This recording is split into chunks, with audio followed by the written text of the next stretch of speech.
Assalamualaikum warahmatullahi wabarakatuh. Perkenalkan, saya Aditya dengan NIM 23087001. Hari ini kita akan membahas yaitu bidang lain dari administrasi pendidikan atau manajemen pendidikan. Nah, yang sebelumnya kita sudah lihat dan analisis bagaimana perbagian tentang administrasi kurikulum. Hari ini kita akan melihat bagaimana sekolah atau satuan pendidikan atau perguruan tinggi mendesain, mengelola tentang kita atau Anda sebagai peserta didik, karena kita akan membahas soal peserta didik.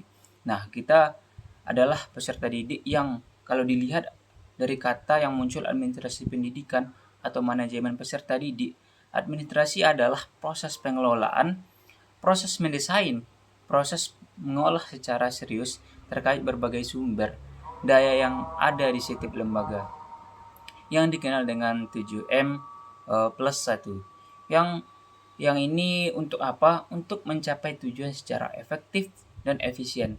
Nah, salah satu dari 7M ini adalah man atau manusia atau kita sendiri. Nah, hari ini kita bicara soal salah satu dari 7M itu. Yang pertama menjadi pusat perhatian, bukan mesinnya, tapi banyak. Kalau untuk pendidikan peserta didik adalah salah satu yang dimaksudkan untuk dikelola sedemikian rupa.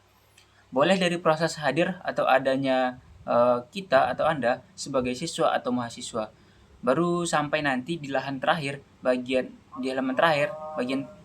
terakhir, kita harus lulus dari sekolah atau perguruan tinggi. Peserta didik atau siapa mereka? Kita berpedoman pada Undang-Undang nomor 20 tahun 2003. Peserta didik adalah anggota masyarakat yang berusaha mengembangkan diri dan potensi dirinya melalui proses pembelajaran yang ada, yang terjadi dia di tanah air dimanapun tempatnya, pada jalur jenjang dan jenis pendidikan tertentu, mulai dari SMP sampai dengan SD sampai dengan SMP. Maka mulai PAUD, SD, SMP, SMA sampai ke perguruan tinggi. Jadi sesuai dengan jalur jenjang dan jenis pendidikan yang.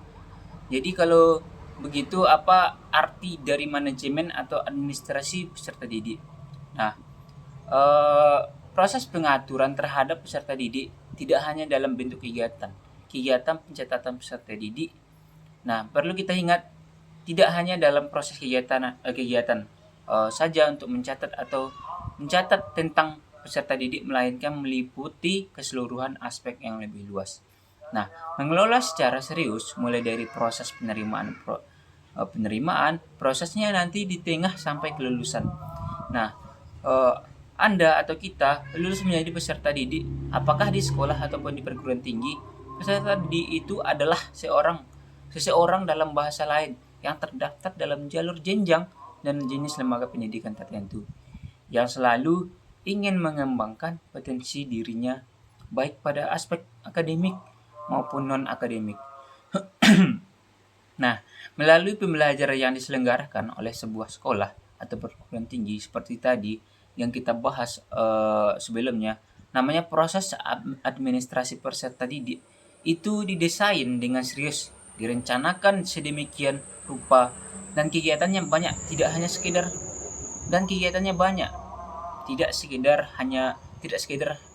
sekedar proses pencatatan, tetapi proses yang berkepanjangan, yang butuh energi yang juga tidak sedikit, dimulai dari proses perencanaan, penerimaan peserta didik. Nah, baru mulai dari kita masuk dari orientasi peserta didik, bimbingan dan konseling, bagaimana pengaturan disiplin dan tata tertib, bagaimana pada akhirnya pengelompokan peserta didik dan tata cara menentukan kedudukan peserta didik dalam kelompoknya. Nah, agar mereka bisa paham, mereka bisa mengerti, mereka tahu dan duduk di kelompok yang tepat, bagaimana pengelompokan dan pengelolaan kelas.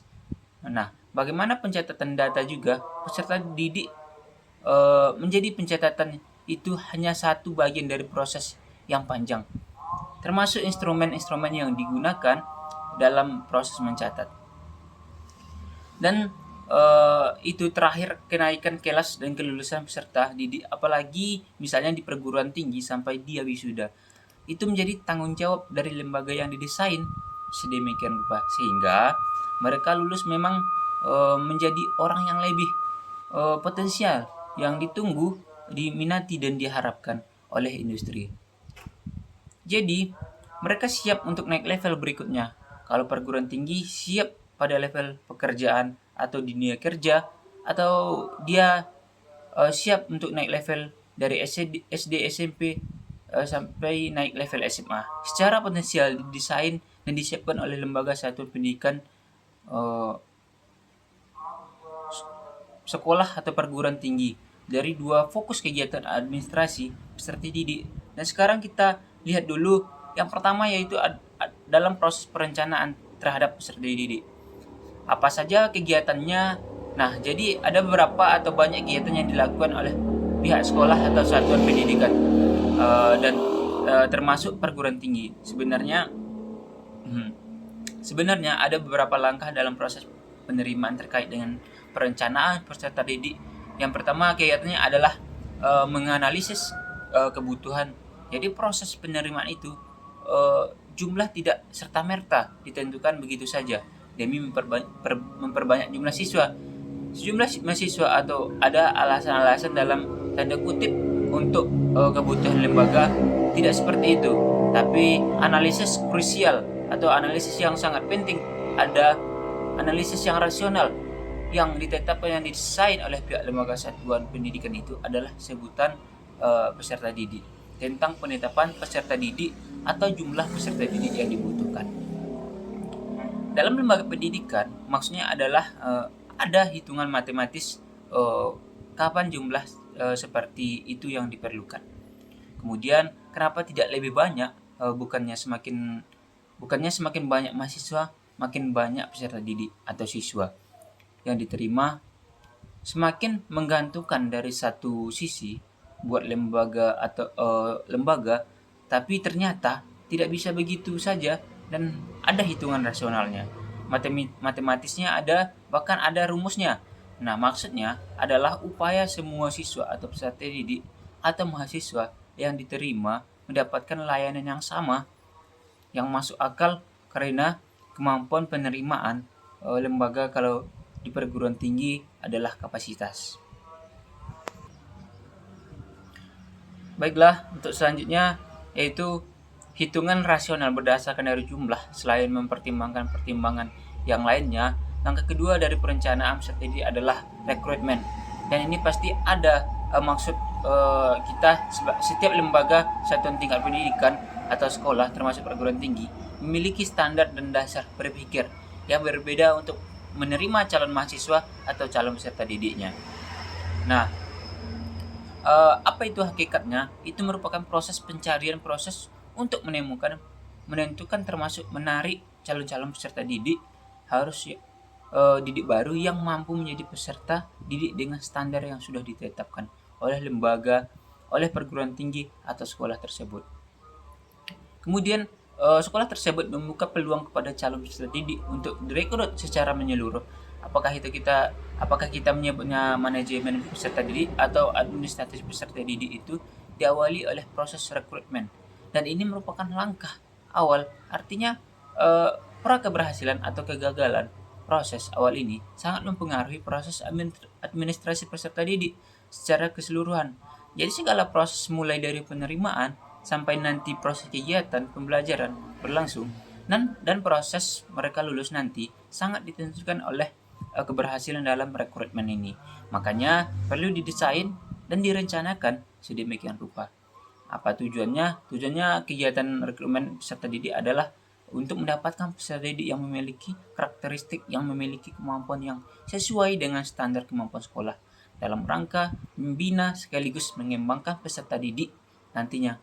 Karena kalau tidak sesuai dengan standar, tidak sesuai dengan harapan, itu ada kondisi-kondisi tertentu yang membuat taman kegiatan proses pembelajaran menjadi terganggu.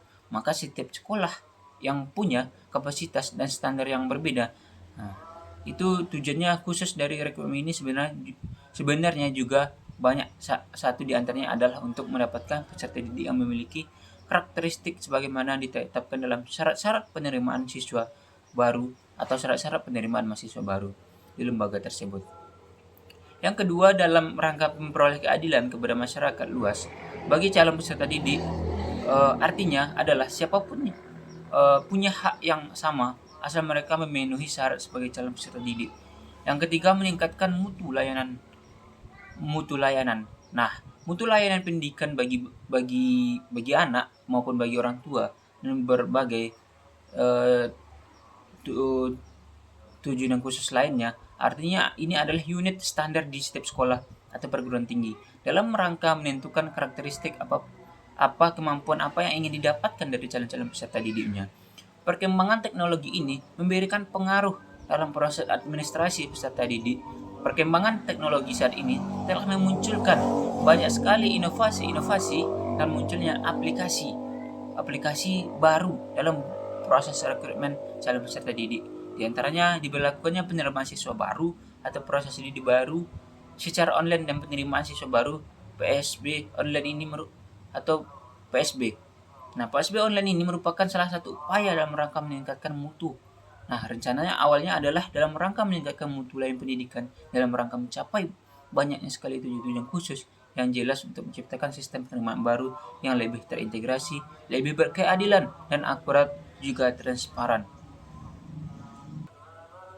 Baiklah, mungkin itu saja yang bisa saya jelaskan dan sampaikan. Mohon maaf jika ada kesalahan dan kekurangan. Saya akhiri dengan Assalamualaikum warahmatullahi wabarakatuh.